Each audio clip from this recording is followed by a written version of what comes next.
But the investment professionals think they're helping you by arranging a diversification. An idiot could diversify a portfolio. Put all your money in one stock, or all your eggs in one basket, and that one stock tanks, well, then you lose more than everybody else, or even everybody else in that sector. And second, if you are diversified, then you don't have to be right every single time. I would rather pick, if I had to bet the next 30 years on the fortunes of my family that would be dependent upon the income from a given group of businesses, I would rather pick 3 businesses from those we own than own a diversified group of 50. Charlie? Yeah, what he's saying is that much of what is taught in modern corporate finance courses is twaddle.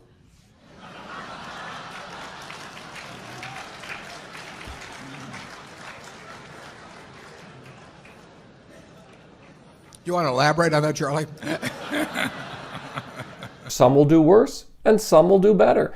But sector diversification is the routine, everyday advice we get for investing today. From the modern portfolio theory to robo-investing that most retirement accounts use that we have through our employers. There is no value added. I have great difficulty with it because I am something of a student of dementia, and I have... We hang around a lot together. And I can ordinarily classify dementia, on some theory structure of models, but the modern portfolio theory, it involves a type of dementia I just can't even classify. Something very strange is going on.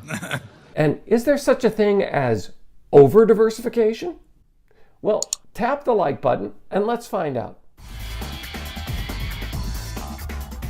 According to the Global Industry Classification Standard, aka GICS, the index used to segment 24 industry groups, 69 different industries, and 158 sub-industries, and the tens of thousands of individual companies we might have access to through publicly traded markets, there are 11 different sectors. The sectors are energy, like Exxon and Kinder Morgan, materials like mining companies, industrials, Boeing, FedEx, consumer discretionary, Starbucks and Amazon.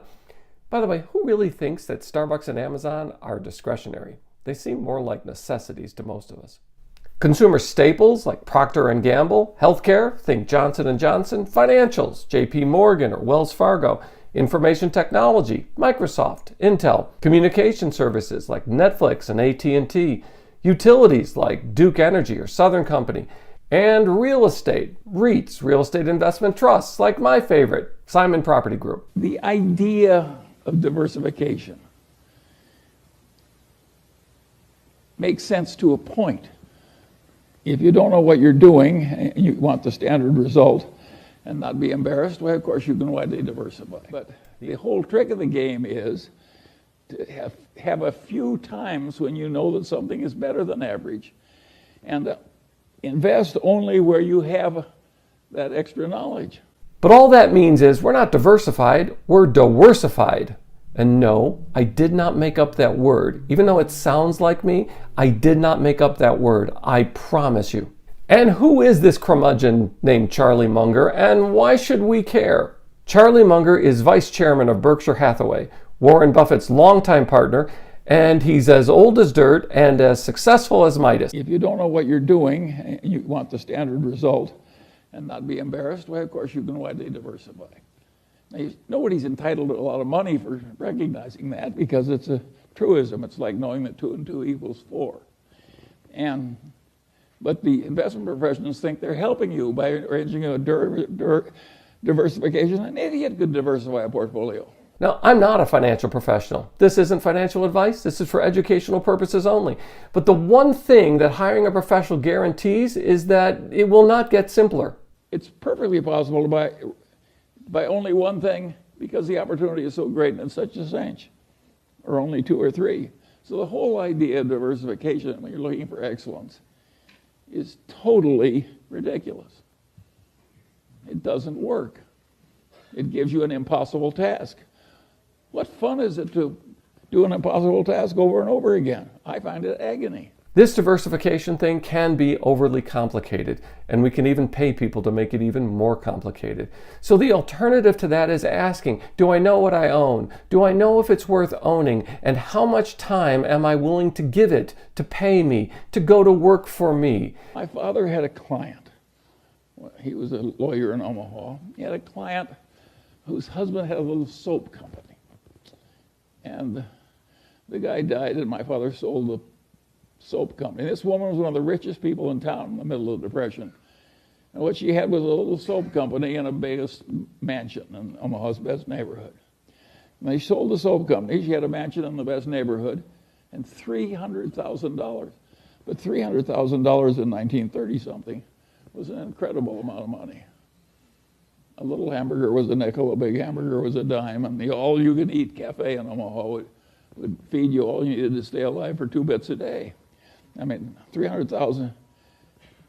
Well, she didn't hire an investment counselor. She didn't do anything. She's a wonderful old woman. And she just took that and she divided it into 5 chunks. And she bought 5 stocks. I remember 3 of them because I probated her estate. And it was, one of them was General Electric, one was Dow, one was DuPont, and I forget the other 2. And then she never changed those stocks. She never paid any advisor. She never did anything. And she bought some municipal bonds. She never spent her income. And she bought some municipal bonds from time to time with the incomes. By the time she died in the 50s, she had $1.5 million. No costs, no expenses. And I said, how did you decide to do that? And she said, well, she said, I thought electricity and chemistry were the coming things. You just chunked it all in and sat on her ass. I always liked that old woman. My kind of a girl. Because it's better to have money working for you than you just be working for money. Hey, and I hope this has helped you figure out not only where your money is, but maybe where there are gaping holes, Grand Canyon-sized holes in what you've got invested. And if you've benefited in any way, please tap the like button because it really helps. And while you're down there, how about subscribe and ring the notifications bell? I'm glad you found me and I found you. Thanks. People don't seem to get that point. You have any idea why, Charlie? Warren, if people weren't so often wrong, we wouldn't be so rich. No? Yeah, I think you would understand any presentation using the word EBITDA if every time you saw that word, you just substituted the phrase bullshit earnings. I like cryptocurrencies a lot less than you do. To me, it's just dementia. Professional traders that go into trading cryptocurrencies, it's just disgusting. It's like somebody else is trading turds and you decide I can't be left out. I don't think there are good arguments against my position. I think the people that oppose my position are idiots. I'm optimistic about life. If I can be optimistic when I'm nearly dead, surely the rest of you can handle a little inflation. Charlie's big on lowering expectations. Absolutely. That's the way I got married. My wife lowered her expectations. I think I've offended enough people. Right. There's 2 or 3 in the balcony.